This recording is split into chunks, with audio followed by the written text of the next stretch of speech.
Ce qui s'est passé suite à l'assassinat du jeune Nahel est d'une violence inouïe.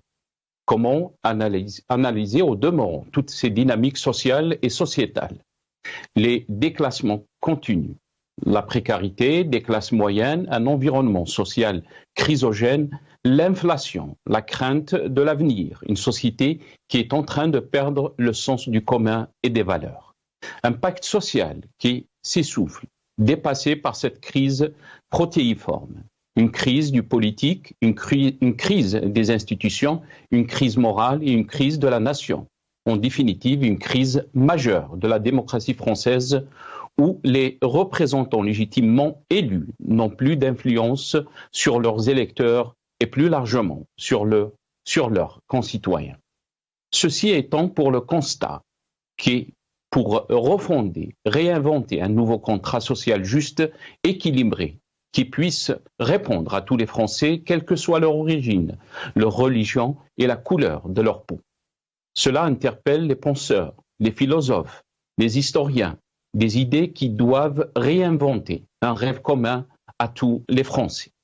Il y a pénurie en France de philosophes, de penseurs qui pourraient, dans une démarche disruptive, éclairer le chemin.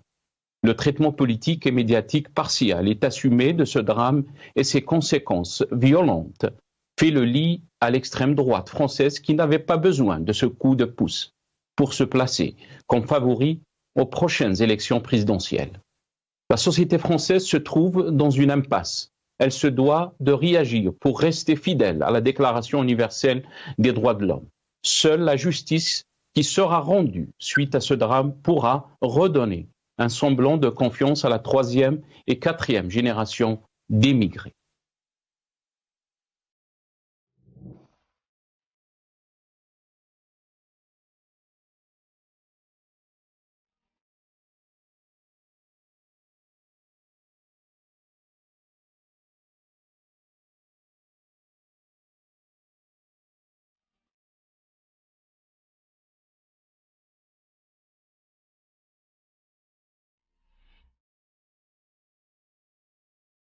Mort de Nahel, tué par un policier à Nanterre. C'est le titre de notre émission aujourd'hui. Donc, j'aurai le plaisir d'accueillir dans cette émission Hicham Aboud, journaliste et militant politique.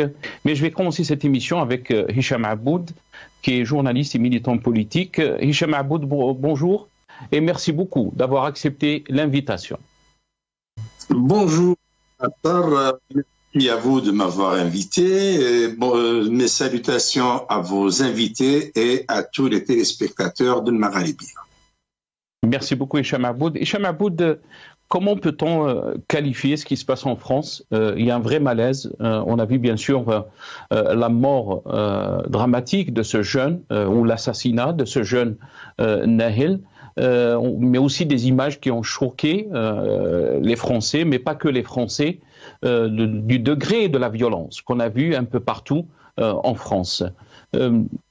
Quelle lecture peut-on faire donc de ce drame, Hicham Aboud? Est-ce qu'on parle seulement de l'assassinat de Nahel ou ce drame dépasse donc l'assassinat de Nahel et on peut parler aussi d'un drame qui est profond dans la société française?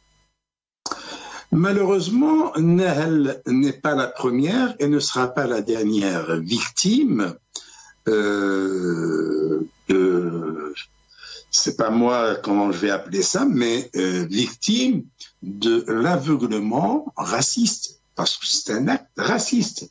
Ce genre d'acte n'est enregistré qu'au détriment des Français d'origine maghrébine ou d'origine africaine. Et à chaque fois, on nous parle d'erreurs policières, on nous parle de bavures policières. Or, dans le cas de Nahel, c'est carrément, on a un policier aveuglé par le racisme, bien que certains disent qu'il s'agit d'un franco-marocain. Reste à savoir, hein, reste à vérifier. Maintenant, même s'il s'agit d'un franco-marocain ou d'un franco-algérien ou un franco-tunisien, un franco-maghrébin, ça reste un acte antiraciste parce que le racisme est devenu une culture chez beaucoup de Français, qu'ils soient français de souche ou français d'origine étrangère. D'ailleurs, ce racisme, on le trouve beaucoup plus, il faut l'avouer, il faut le reconnaître, on le trouve beaucoup plus chez les Français d'origine étrangère que chez les Français de souche. On remarque très souvent, par exemple, quand il s'agit de mariage, beaucoup de jeunes filles qui vous disent « moi, je n'épouserai jamais un blédard ». C'est comme si elle n'était pas blédard d'origine. Vous avez aussi des hommes qui vous disent, qui prennent les Algériens ou les Marocains nouvellement arrivés en France, ils les prennent pour des moins que rien. Ils se croient supérieurs à eux. Et là, c'est pas tout à fait du racisme, mais c'est une culture qui s'est inculquée chez ces gens-là. Cependant, de manière générale, la France est en train de récolter ce qu'elle a semé durant de longues années, c'est-à-dire cette discrimination entre Français de souche et Français d'origine étrangère. Ces Français qu'on trouve généralement dans les banlieues, des banlieues où on met des bannis de la société. C'est-à-dire, ce sont des gens qui vivent en marge de la société et ils vivent dans des conditions très, très, très difficiles. Le cas de Nanterre est très significatif. Vous avez quelques mètres qui séparent Nanterre, le quartier des pauvres, cette banlieue où sont ghettoisés des Français d'origine étrangère, et la Défense, le quartier des affaires, le quartier luxe, le quartier des riches, où vous avez quand même une élite qui y vit. Alors, aussi, moi, ce qui m'amène à m'interroger sur d'autres choses, c'est qu'il y a une véritable manipulation de l'assassinat de ce jeune Naël, dont on ne connaît même pas le nom de famille. On ne connaît même pas son nom de famille. On parle de... Et juste, même le ministère algérien des Affaires étrangères, qui n'a rien à voir dans cette histoire, et qui a voulu s'indigner, exprimer ses condoléances, parler même, demander à la France, je dis bien dans le communiqué du ministère des Affaires étrangères, demander à la France d'être soucieuse de la quiétude et de la sécurité dont doivent bénéficier nos ressources. Très bien. On va revenir sur cette communiqué. S'il vous plaît, je termine cette phrase. Parce qu'on aura le temps pour ça. On aura le temps pour ça, pour le communiqué. Comme je suis sur la lancée. Oui, on parle de terre d'accueil pour quelqu'un qui est né en France et dont on ne connaît même pas le nom de famille. Voyez-vous? Donc, là, je parle de la manipulation, je ne parle pas encore de cette immixtion du régime algérien dans les affaires franco-françaises. Mais je parle de la manipulation, que ce soit du côté français, du côté français d'origine étrangère, et même de la part des étrangers. Voilà un jeune homme qui a été assassiné de manière odieuse, et qui fait l'objet de manipulation de la part de ceux qui sont censés le défendre et défendre sa mémoire, jusqu'au point où ils ont souillé sa mémoire par des actes de violence qui n'honorent guère cette communauté française d'origine étrangère. Très bien, Hicham Aboud. On va revenir bien sûr sur le communiqué. On va faire intervenir Hicham Aboud. Hicham Aboud, vous nous avez donné un aperçu par rapport donc à cette communiqué au début de l'émission. Qu'est-ce que vous pouvez nous dire? Est-ce que c'est une ingérence? Pourquoi ce communiqué? Hicham Aboud. C'est vraiment inéluctable. Si on est logique, on est censé, que vient faire le ministère des Affaires français? D'abord, ils ne connaissent même pas. Ils ne sont pas donnés de demander son nom de famille. Il l'appelle par son petit prénom comme le reste de la presse.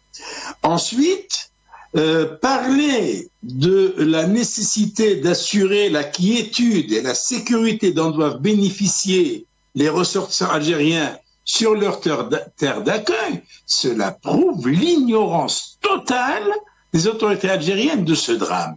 Ce jeune homme n'est pas sur une terre d'accueil, il est sur son sol natal. Sa maman est née en France, lui est né en France. On ne sait pas si son père est né en France ou pas.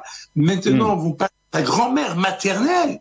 Attendez, il y a plein de Français de souche dont les parents sont nés en Algérie. Et ceux qu'on appelle les pieds noirs. Et qui, aujourd'hui, contrairement aux Algériens qui vivent en France, sont nés en France, ceux qu'on appelait les pieds noirs n'ont pas le droit à la nationalité algérienne, n'ont pas le droit de retourner dans leur pays, de récupérer leurs biens, et ils sont des bannis de la société algérienne. Et pourtant, beaucoup d'entre eux ont servi l'Algérie.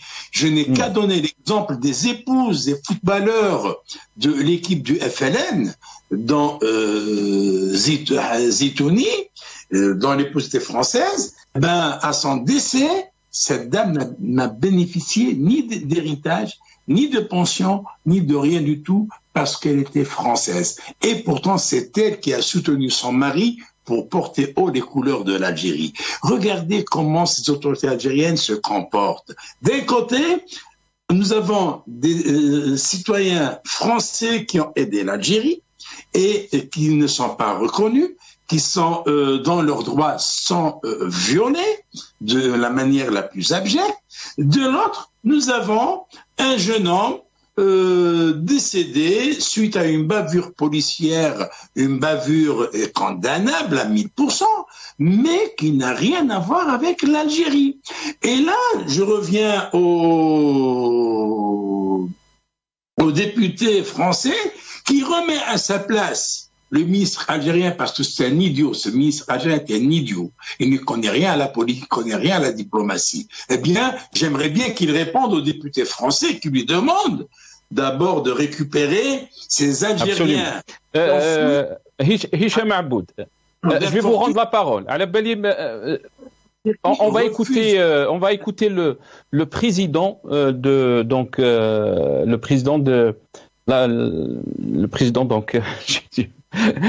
Jordan Bardella, donc on va l'écouter, sa réponse par rapport donc à ce communiqué du ministère des Affaires étrangères. Rappeler l'Algérie à son devoir de non-ingérence, si elle croit pouvoir s'inquiéter pour ses ressortissants présents en France, qu'elle n'hésite pas à les récupérer, à commencer par ceux qui violent les lois de la République française. Donc ça, c'était les déclarations de Jordan Bardella, donc il est président du Rassemblement National, j'allais dire le Front National. Donc c'était le Front National, c'était avant. Hicham Aboud, je vous rends la parole. Oui. Eh bien, j'aimerais bien voir ce ministre algérien répondre à ce responsable politique français. J'aimerais bien le voir lui répondre. Qu'est-ce qu'il a à dire? Alors, d'un côté, quand les Français dénoncent les exactions, les violations des droits de l'homme en Algérie, on leur demande de ne pas s'ingérer dans les affaires algériennes.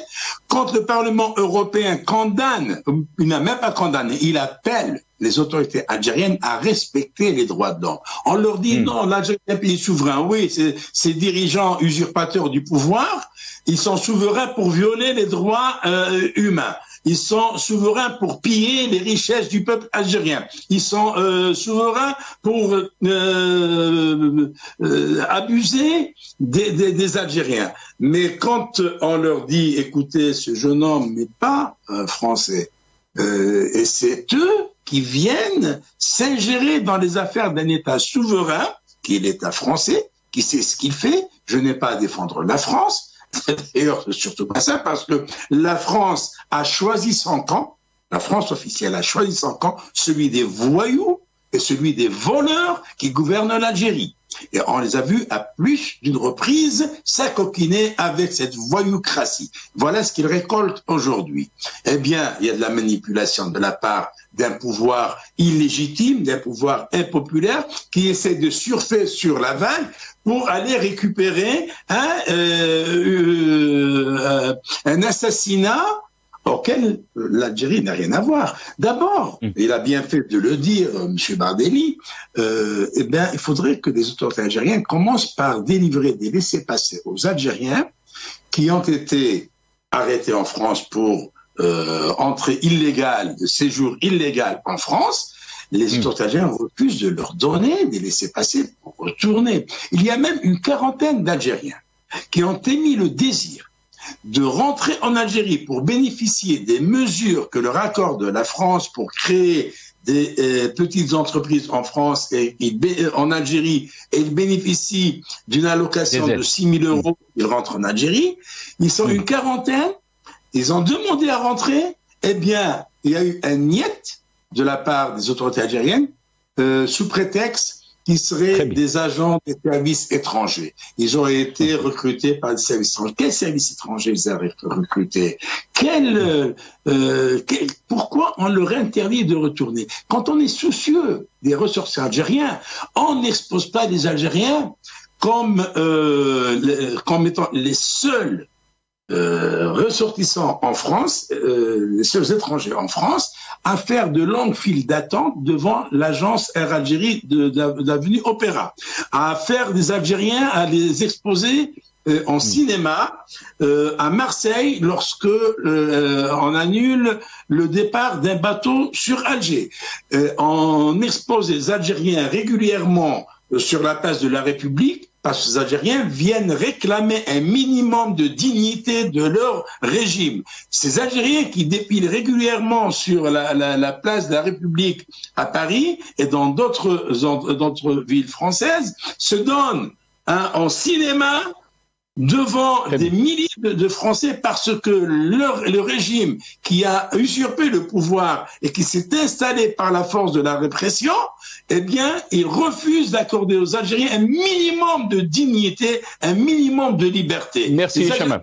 De manifester publiquement en Algérie, même ceux qui sont recrutés par les services secrets algériens et qui les manipulent pour faire des manifestations pro-pouvoir, eh bien, ils n'ont pas le droit de manifester en Algérie. On les envoie manifester en France. Eh bien, qu'ils s'occupent d'abord de leur propre ressources, eh bien, qu'ils laissent les Algériens tranquilles, qu'ils dégagent de ce pouvoir d'abord. On est arrivé à la fin de cette émission. Je remercie mes invités. Remercier Hicham Aboud qui était avec nous, journaliste, militant politique. On est arrivé à la fin de cette émission. Nedwa est terminé. Ya'tikum as-saha. Bqaw ala khair.